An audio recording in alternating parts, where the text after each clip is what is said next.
So I'm hoping you can see all the books that I've published over the last 18 years in total. Some of them are no longer in print. Some of them were done for other people, but this is my shelf of books, and I've got to move some more out at the end when the next one comes up.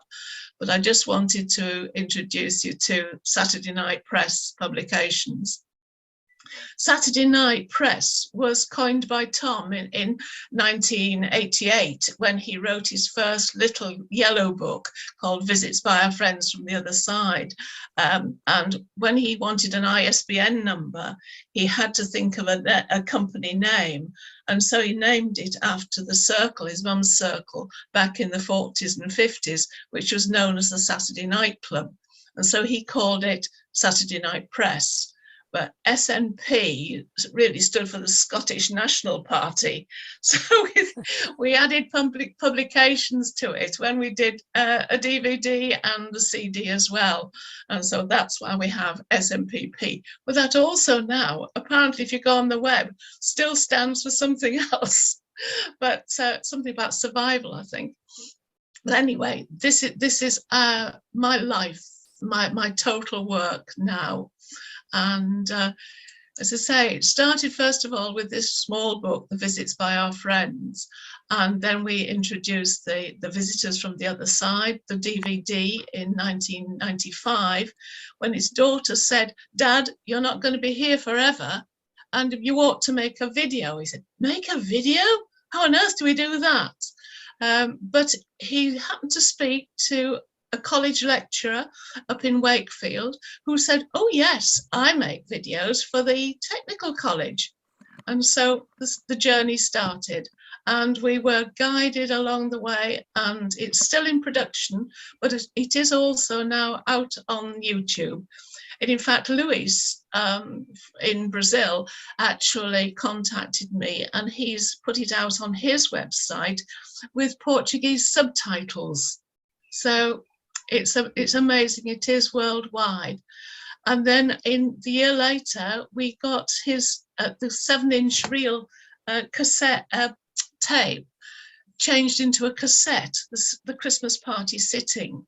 And of course, when cassettes started to go out, we managed to get it changed into a CD. So that is still available. But those two are only available if you want to buy them through me. You have to contact me through the website. But our book, Life After Death, Living Proof, was written when Tom started in 2004. And then we ran into a problem because we couldn't find a publisher to take it on. We contacted 14 major ones that did spiritual and spiritualist books. Nobody wanted to know. They were either too busy or just, didn't reply. We were getting quite desperate. Because we'd put a lot of work into it. And then, out of the blue, Lisa Butler from America contacted us about using one of the photographs in the NSAC newsletter. And so, trail of emails, letters between us passed, and they said, well, we did our book through Lightning Source. And that was the beginning of our journey. I contacted them and we were able to do it. And since then, I don't think I've ever stopped producing books. When Tom died in 2010, a lovely man contacted me from Germany saying he loved Tom's book and please could he translate it. I'm delighted because it's such a big work. And so we have Leben nach dem Tod, and it's still going well. And of course, all of them, both of them now, are available as ebooks as well. Following that, of course, June Winchester, who organised the Cober Hill meetings with the Stuart Alexander, said, "Anne, is it possible for you to publish a book about Helen Duncan that's been out of print for many years? It was written by her daughter with the support of Kay Hunter, the journalist."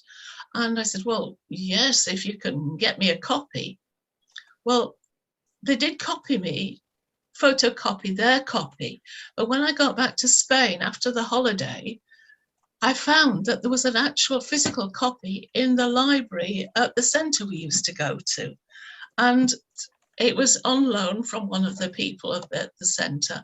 And she said, yes, you can buy it. I said, well, take great care of it, because at the moment, second-hand copies are going for £35. And that was the cheapest you could buy. So yes, we went ahead and we did it. And it was a wonderful trail of being able to do it. And as you can see, the picture of Helen Duncan. And then one of these strange ones of the face within the ectoplasm. I'm sure sometimes Spirit had a bit of fun and games, and just to protect Spirit people actually made these very funny mask-like pictures. But she did produce wonderful materializations. And Tom remembers sitting in a circle where his mother was co-hostess there for in Middlesbrough, and witnessed his uncle materializing. And they were then told that if they sat, they could produce as good materialization as she was doing, which of course, 8 years later, they did. Well, 10 years later, yes, they had the materialization. And so a wonderful story, but it's a beautiful book. Then Alec Harris, David Fontana, the wonderful man. He became such a good friend to us. And he contacted us and said, Anne, do you think you could possibly do a book about Alec Harris for me if I can get the manuscript? I said, yes, we'd love to do it. Well, it's a long story and it's all in the book about it, how the journey that we had, but we didn't have to convert a typewritten manuscript to a computer text because Chris Watkins had already done it. And he spent 2 years converting it. And just as we were about to start on it, he contacted Bradley, whom he hadn't seen for 20 years. Bradley's Alec's son, this lovely tall man here in South Africa many years ago.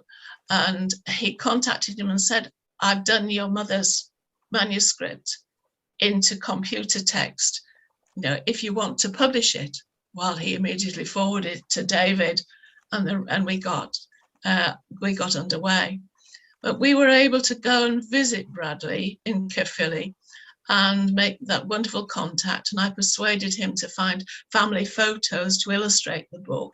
But he also dug out all these lovely pictures of the guides that Alec had drawn. He would not go into full trance, but be controlled, and he would draw. And these were the guides that he could see. We've got Ginger here, when he materialized, and Rohan, Joachim, the 4 younger ones, Sonny, I can't remember, Toy, and Ginger. I can't see them all because they're behind our pictures, but maybe you can see them.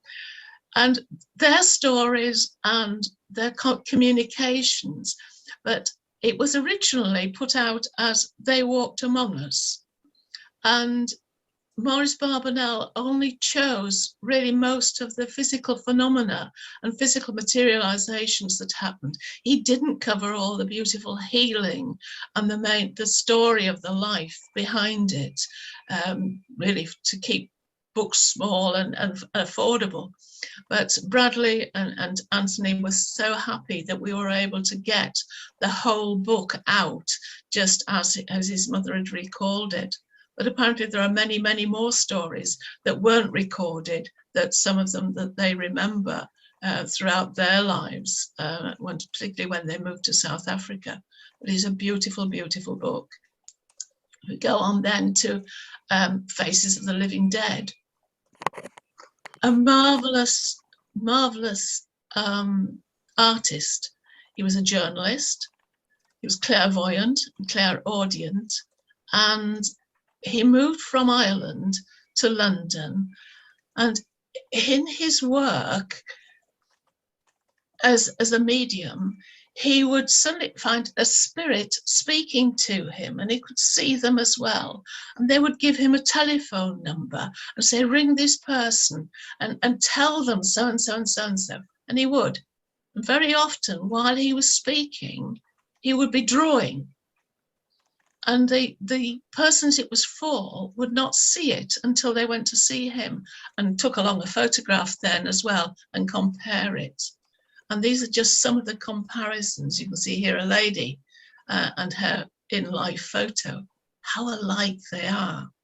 This one's quite marvellous because you can see the man's hairline under his flying helmet. Now, the lady it was done for knew him, but she couldn't place this helmet at all. Yes, he'd been a pilot, but she didn't know anything about that. And it was 7 years before a relation in Canada sent her a photograph of him in his flying helmet of the First World War. 2 sons, both killed in the war. One, that the mother knew that he'd died, but she hoped the other one was still okay. He was out in Burma, but he came through first, which confirmed that he too had died. A beautiful book, all because Sue Farrow, who was then editor of Psychic News, was staying with us. And when she saw the book on our shelf, she said, "Oh, this is my favourite book. I do wish we could have had it in print." And because it turned out, because it was Psychic Press, she had the right to say, yes, go ahead. So we did. And it's one of my favourites too, a lovely one. And the photographs and the stories within it are just beautiful.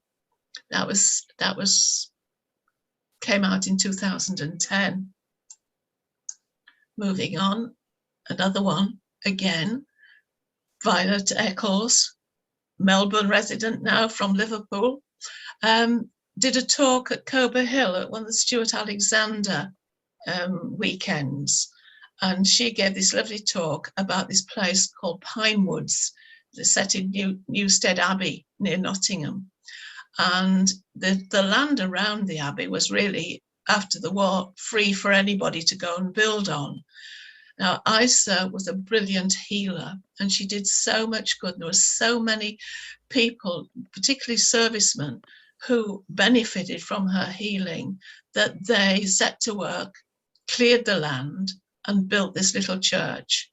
And this church is still going.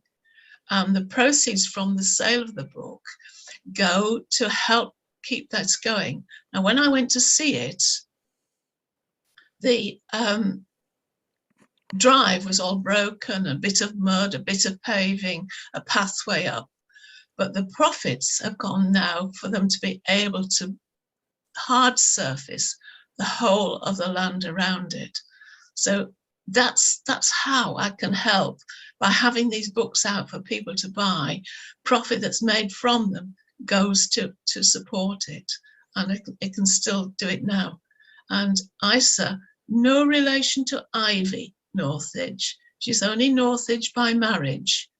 She lost her fiancé in the First World War, and it was Jack Northridge, a friend of his who'd been with him in the army, who brought his things back to her and told her of his passing. And they married and lived very, very happily down, because she was from the northeast, but they went down to his area down in Nottingham. Beautiful book, and I'm still in touch with the son of one of the men who had healing from Isa. So it's lovely to have that contact with them. Moving on. One that Wendy's just had on, Victor have just put it in the newsletter, Journey of Psychic Discovery. Now, Alan Crossley was an amazing man. He knew his mother was very, very interested in spiritualism, went to mediums, and sort of from a very young man, he was sitting with different ones, Mrs. Gunning.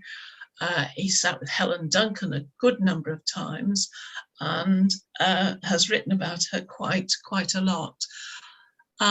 He sat with Leslie Flint, one of the major meetings down in one of the big halls in London, where you see the cabinet that Leslie Flint was enclosed in, and the microphones outside it, and voices still came out and spoke to everybody there in the audience. Quite an amazing event. and he describes it so beautifully.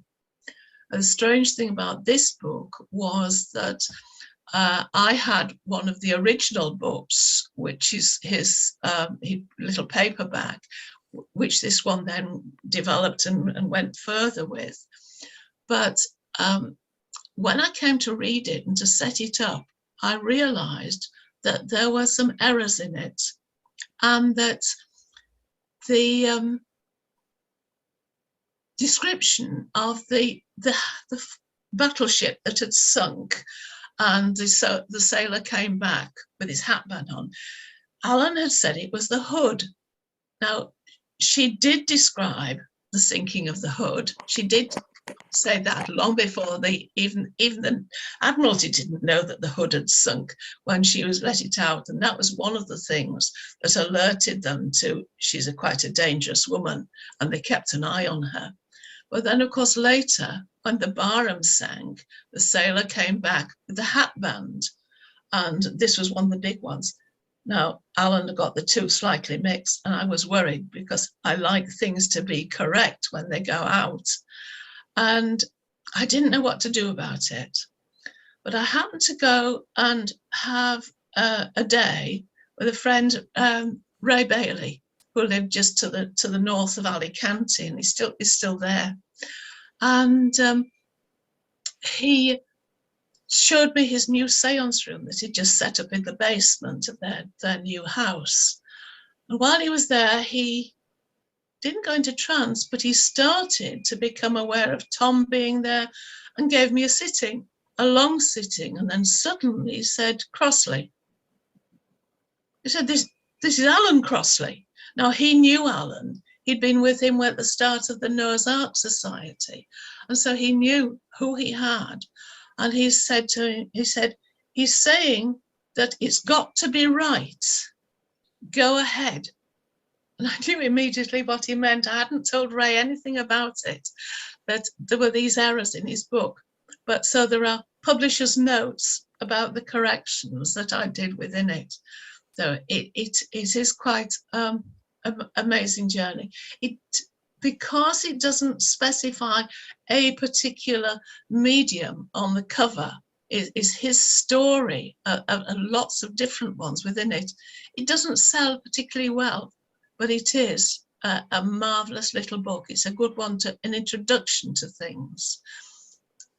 Moving on, in 2009, David Fontana contacted us again and said, would we please get the Skull Report into print? Could I possibly do it if he could get permission?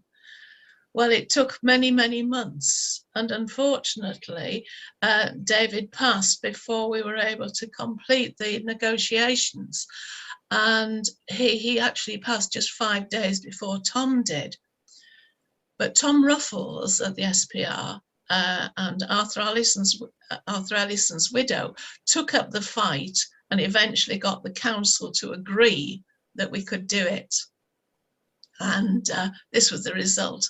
Now, unlike the SPR books, which are just normally done in pale blue, because we couldn't put some of the wonderful examples of spirit photography, because that's what they are, we couldn't put them in colour inside the book because it's too expensive to do. Every page has to be classed as a colour book, and that's 3 times as expensive as doing black and white. So we said, right, well, if I can put as many as I can on the cover to illustrate it, we can put all the others inside in black and white. And here you can see this wonderful dragon and the cross and the poems that were written on unopened, sealed cassettes of roll film, of 35mm roll film.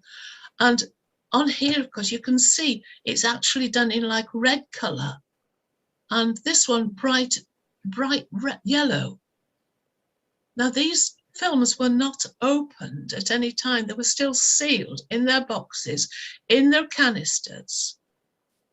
And only when they were opened and developed did all these wonderful things appear. it's an amazing, of course, this is a scientific view of well, modern physical seance, because they had some wonderful things happening, and they describe how the lights came, and David remembers how the light passed through his arm. You could feel it moving about within it. They had some amazing phenomena in that circle. And as I say, now, just this year, I've managed to get it out as an ebook as well. And we were very fortunate, because 300 odd pages at 60 cents a page is a lot of money. But somehow we never got charged for it. We only had to pay the $25 for the setup. So thank you, Spirit. Somehow, somewhere, someone was helping us with that. Moving on. Well, my own book. No, it's not to support Ukraine, the yellow and the blue. It's a very, very special story to that one. It's a desire to communicate. And if you look at here on the RNIB, the National Lifeboat Society's beaker, which my brother presented me one day, he just handed me my coffee in this, and I'd never seen it before. It was brand new. And there on it, I've always been intrigued by these flags, and there on it was a flag in yellow and blue. And what does it mean if a ship showed that flag? A desire to communicate. I'd been given that yellow and blue, yellow and blue, yellow and blue by a trainee medium in a development class 2 years before I found this flag. So what else could I do but make it into the cover with his desire to communicate? Well, I had all sorts of telekinesis. This one, nutmeg grater was taken out of the pot and put beside the hot plate while I went to get the spinach out of the freezer. The pillow was turfed out of bed when I'd said to him, "I'm sorry if the pillow's a bit too high for you tonight," long after he'd passed. And in the morning, the pillow was standing vertically on its side out of the bed. And Tom gave his last talk about his mother's mediumship and the circle just 7 weeks before he passed. And it was the only one that he ever sat down for. He was getting very frail, but he was able to deliver that talk. It's a very proud moment. And he was back at the Arthur Findlay College, which is where, of course, the story started, because it was Gordon Higginson's mother who told him to get out and tell everybody about the circle when she saw the photos that they had taken. And that's what he did for 40 years. So it's a special book, but it's full of 4 years of his communications with me through mental mediums, physical mediums, through David Thompson, through Stuart Alexander, through Scott Milligan. Just wonderful, wonderful way. I think he tried to do every single way that he could. And I missed one because I didn't listen to a recording I'd made of one of my spiritualist addresses. And that would have been within the book, but that's another story that's got to go in somewhere else.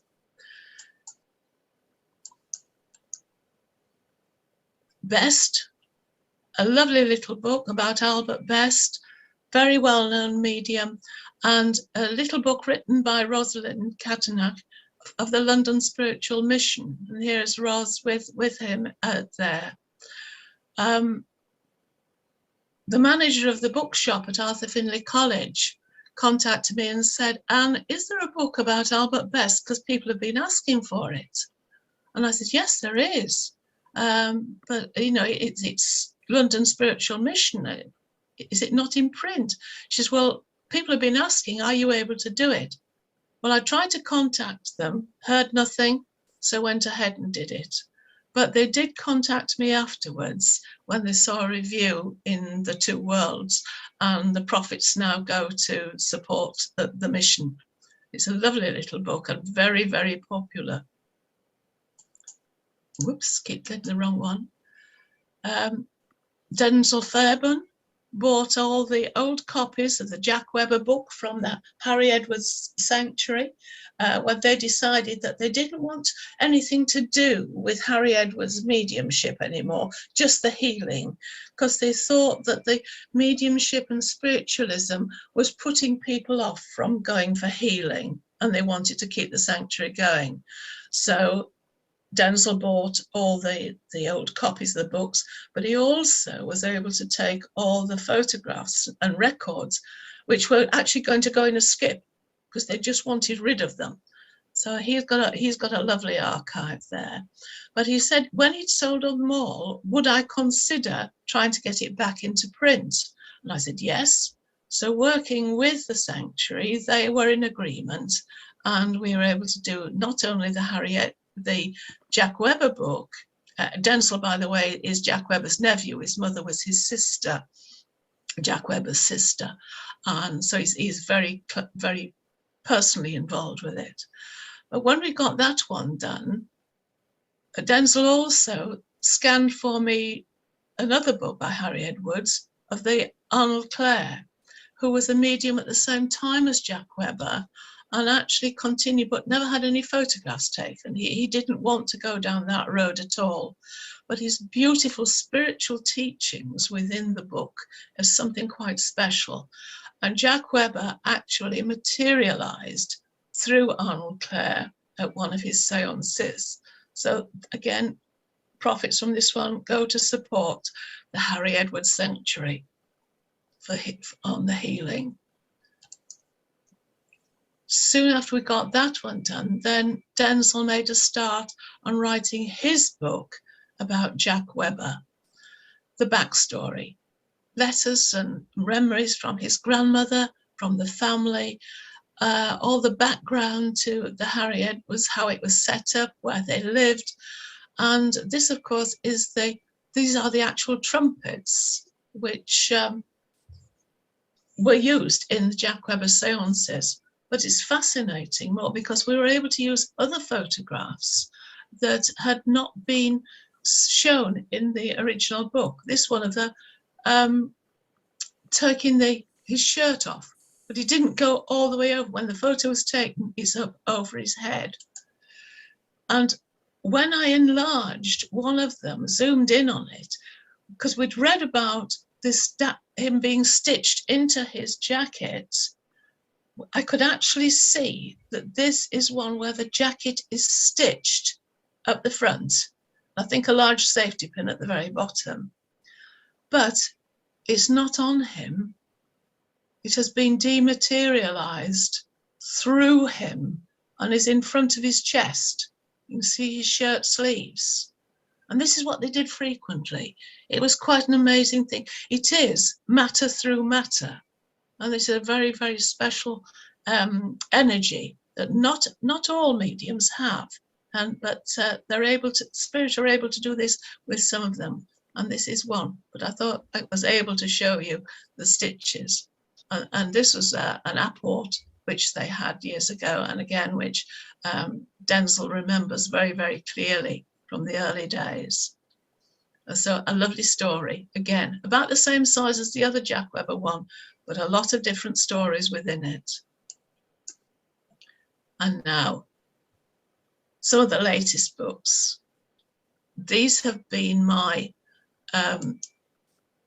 love from 96, 97, when Marjorie Hesford. Marjorie has become a lovely friend. She and her husband cared for Anthony Borgia in his later life, particularly when he became blind. And she has had all his books, and she was left the copyright to them when Anthony passed. And she's kept it going. They've been through the Two Worlds Publishing. But the first ones, of course, were not Life in the World Unseen. It was The World Unseen. The World Unseen, and another one called Beyond This Life. Now, those two books were made into Life in the World Unseen and more about Life in the World Unseen. And the third book in the series was The ABC of Life. Now that one in the 1950s was turned into Here and Hereafter. And where the first one had the actual questions that people had written in and asked, printed within it, they had that within it. Here they were taken out, and it just allowed the text to flow, incorporating the questions within them.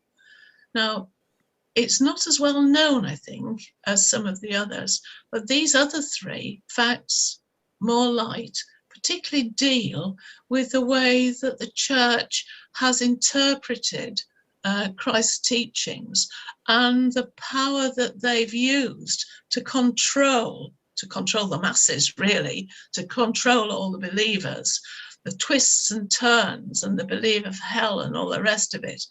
And Monsignor, who was a priest within the Church of England, but he found that there was no direction for him from the powers above to tell him what to say or what to do. So he turned to the Catholic Church, who said, you will do this, this, this, you'll teach this, this, this. And he felt more comfortable with it. He wrote many books. He even wrote a book against spiritualism called The Necromancers, which I have a copy on the shelf behind me. And when he got to the spirit world, he found how different it was. And he set about, it took him 20 years before he'd learned enough to be able to come back. And having asked Anthony in a seance to, would he transmit his thoughts to, his teachings, to do the books, would he do that and wait for him?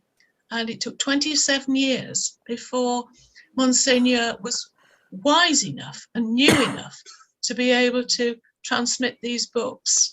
And Anthony, of course, was totally clairaudient. He heard every single word to write these books. And in putting the others together, of course, he would put the questions to Monsignor, and he would come back. We always call him Monsignor, but of course, he isn't Monsignor in the spirit world. But that is how he knows, and that's how Anthony addressed him, because he knew him as his teacher. When I've been writing and I've been working away at it, I'm suddenly sitting and I'm coming across something that I'm going to Hugh, and I suddenly find myself saying, Hugh, what would we do about? And I thought, why am I calling him Hugh? But it turns out that was the name that he used. So I did feel closeness when I was working on these now, and they are doing very well. As I say, fortunately, we've been able to get them out as ebooks as well. So a lot of people are able to get either one or the other, whichever they would like. And now, one book that's very dear to my heart, and this is the latest edition called Touching the Next Horizon. I started working with Katie way back in 2002 when we first met her, when she had produced just a little booklet to show to her friends of the experiences she was having, because nobody knew about physical mediumship, but she'd been introduced to it by Ina and Bob Brake, who had Tom's video. So she'd seen Tom's video and she said, I couldn't believe it.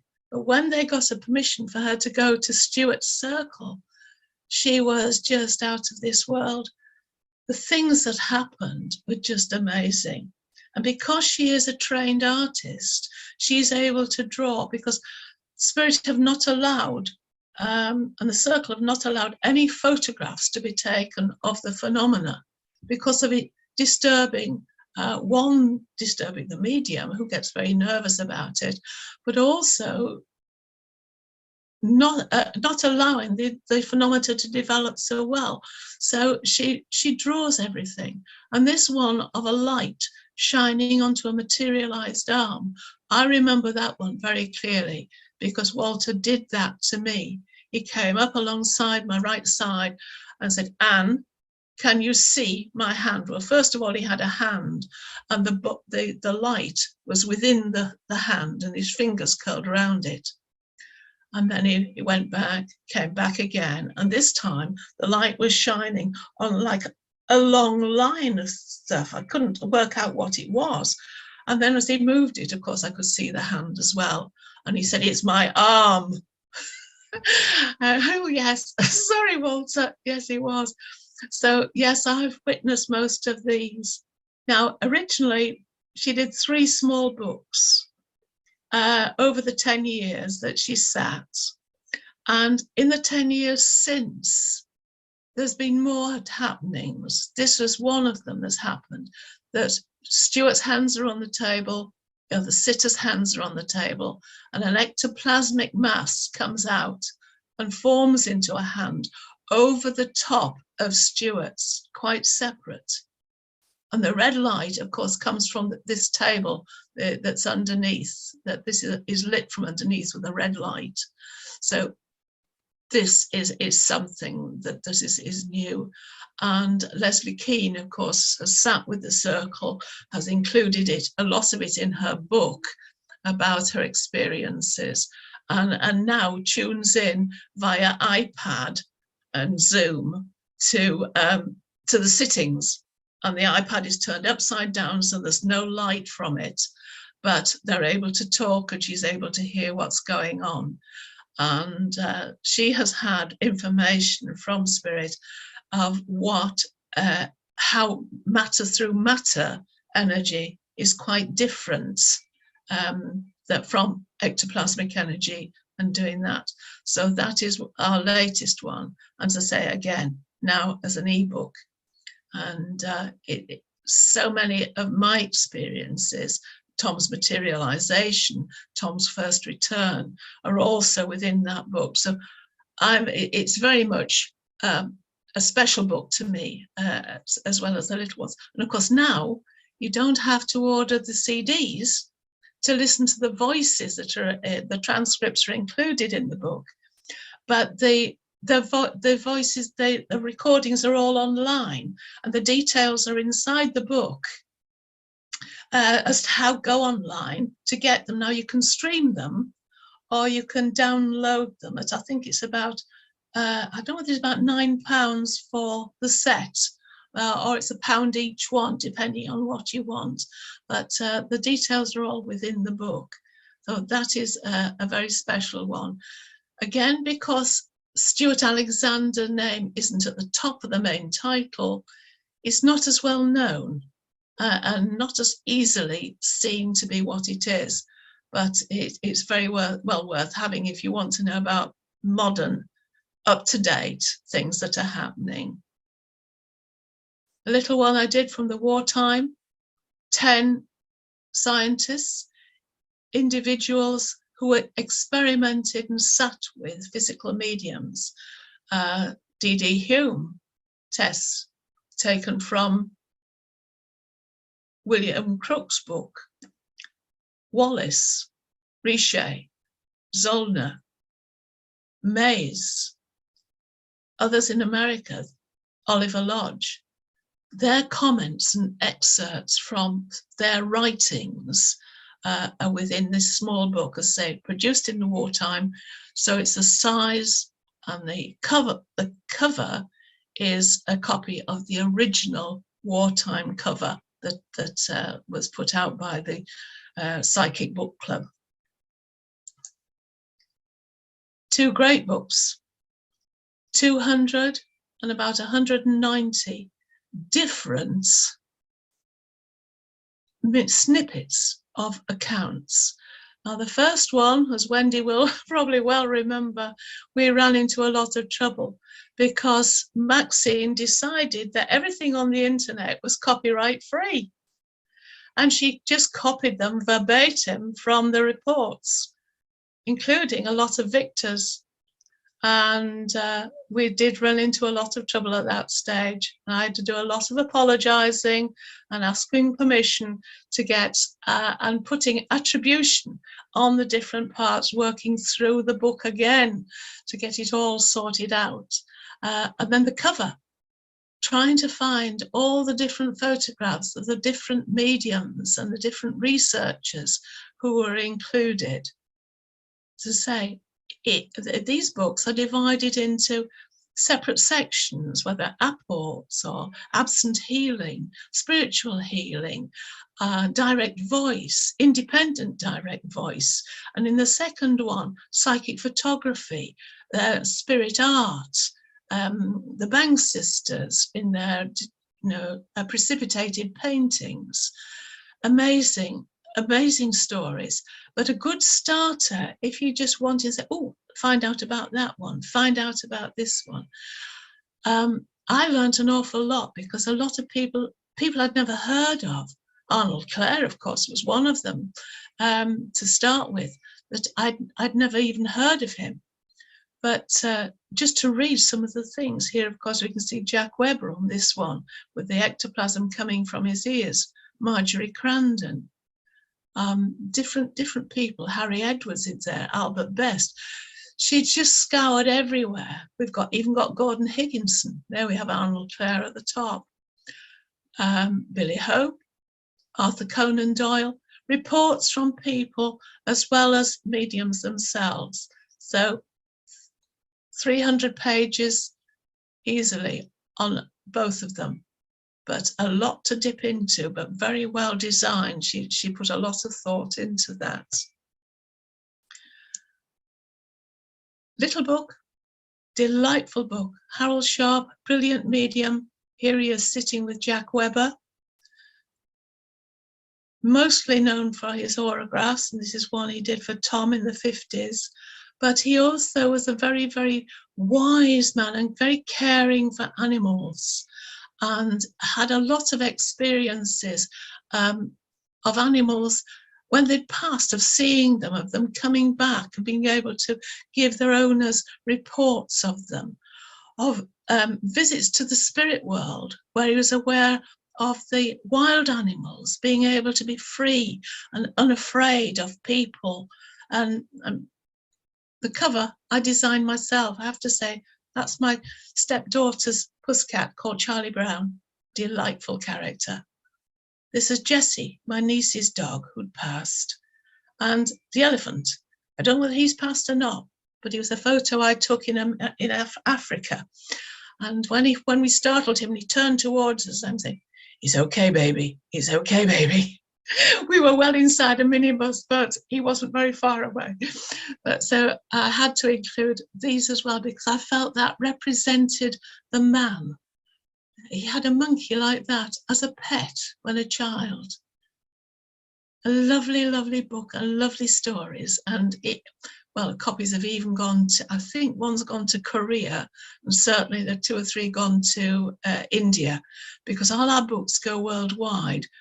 Ingram, the company that Lightning Source is part of, has a post called Global Connect, and they go to all these different countries, and so people in the various countries can order them direct from them, and they supply them at no extra charge to me. I get what I've set, and but I know that the word is spreading, so it's a brilliant life, just to know how much. And again, the profits from this little book, because there's no copyright listed in it, and I don't know why. I know the SAGB were the first people to put it out, but I got no joy from them when they came back.